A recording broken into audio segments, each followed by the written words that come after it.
So when I think about an Indigenous approach to harm reduction, when I go back to my teachings, Skalep, who is a central figure, Coyote, who's our trickster spirit, even though he's like our hero, they're like our hero, this character was like regarded highly because of all of the heroic feats. They also too were remembered for their not so great trait, that they were very self-centered in some of their pursuits and egotistical. I think that what's really important about that is that we often mark people that are suffering and or living with addiction as having these negative traits, right? Or that we just simply write them off. And so when I look at our history in that way, the fact that, we still remember those not so great things about Skalep, that doesn't mean that that person or that Skalep themselves was entirely those things.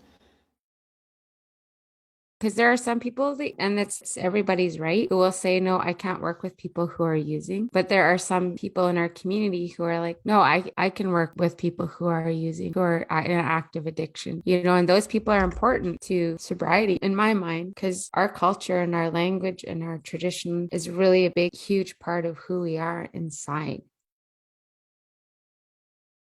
I would like frontline workers to know that to fully integrate Indigenous ways and practices of harm reduction, Indigenous people must be at the forefront, must be represented in leadership and centered at all times, at all levels, with absolute self-determination and authority on how we create our wellness models and practices and deliveries that best support the communities that we serve.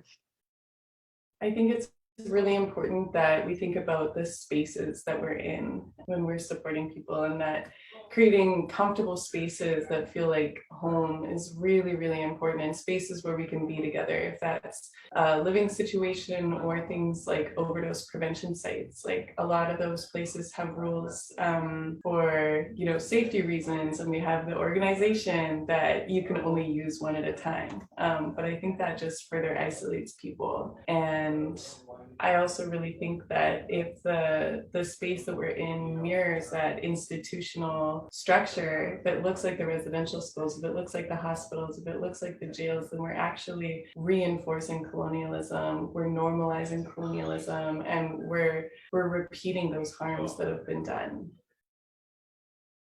It's more than just program. It's more than just a space. It is a way of life. It is a way of living. It is embodying that non-judgment, embodying all of those beliefs that you didn't believe before, and letting go of those judgments and letting go of those beliefs that you grew up with, because there's a lot of shame, there's a lot of judgment that comes with addictions, and it's letting go of those and then embodying everything else that you want to be. So everything that I want to be is kind and loving and non-judgmental. I want to be a safe space. I want to be able to be that person that people can come to. And it's also just practicing what you preach. We hear that a lot, but it's true. You can't sit there and talk about something and not do it, because then you're just talking, then you become less trustworthy because you're not embodying what you're speaking. You're just speaking without anything to put behind it.